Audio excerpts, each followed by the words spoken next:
Allah Ta'ala kepampun dosa bagi mereka itu pada malam nisfu Sya'ban. Man la yusyrik billahi syai'an, bagi orang-orang yang tidak mensyarikatkan Allah Subhanahu wa taala dengan sesuatu.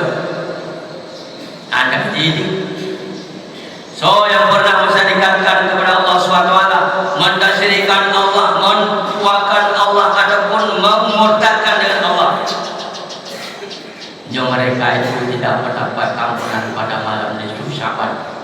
Hati-hati. Anda mencidakkan ini yang murtad tanya, anda mencidakkan Allah dua. Dengan sendiri mengatakan hak-hak yang wajib kepada Allah Subhanahu wa taala dan hak-hak syariat daripada Allah Subhanahu wa taala, dan kamu tak cuma tersembunyi. Itulah kafir yang tersembunyi, tak anggap katanya muslim, tetapi Allah dapat memisahkan diri sendiri. Dipisahkan oleh Allah Subhanahu wa taala. Maka yang ampun dosa oleh Allah Ta'ala adalah yang ampun dosa oleh Allah Ta'ala malamnya adalah orang yang mensyirikkan Allah dengan sesuatu. Dan yang kedua, ampun dosa oleh Allah Subhanahu wa taala malamnya adalah mengkana syahiran, ada yaitu orang yang sihir.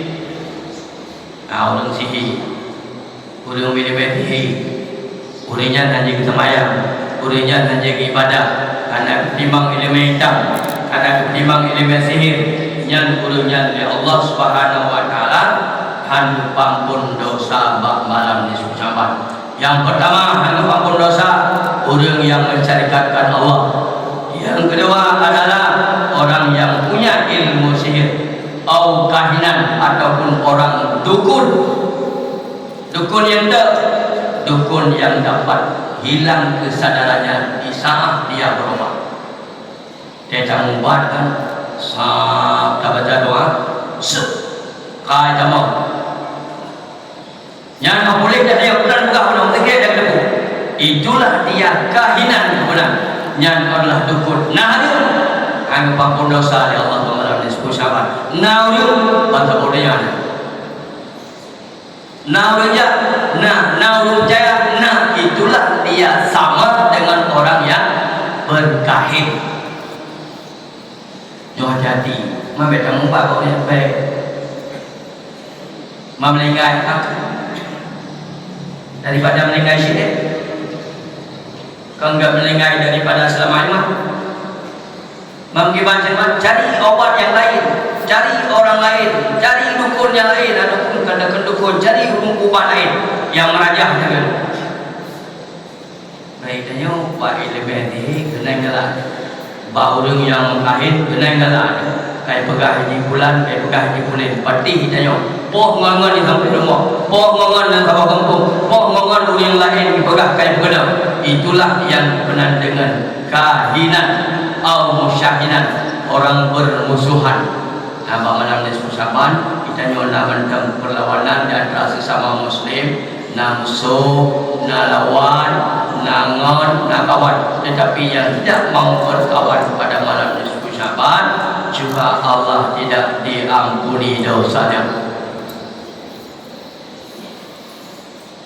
Au mudminan khamran, anggap pun dosa oleh Allah Subhanahu wa taala malam nisfu Sya'ban adalah orang yang selalu dalam minuman arak, minum mabuk. Oh itu hendak minum mabuk, pem mabuk. Oh itu hendak pem mabuk sama aja, belum mabuk. Itu sama. Yang dalam tata garis riba, si katib, si syahid, si basar, si jalis, sama betul.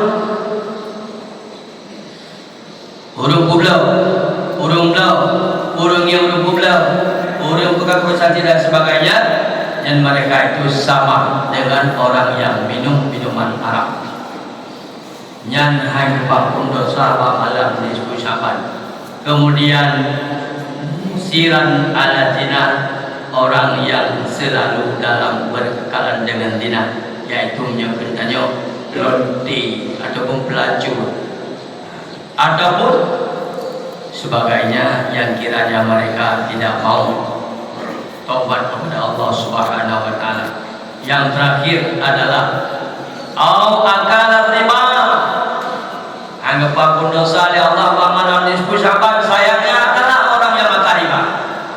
Ribanya nana mencepet mau, tapi dengan mengurangi ukuran daripada timbangan sukatan itu termasuk daripada riba. Menipu daripada barang penjualan dan sebagainya, mengurangi daripada barang yang dijual itu adalah termasuk daripada golongan riba. Yo hadapu tamu tabaul tanadakar raksaka yadaka wala ila sama talaki ampun kepada Allah. Hanya ampun dosa dalam disuruh sama. Kapankah Allah mengampuni kepada kita kalau kita tidak mau taubat kepada Allah?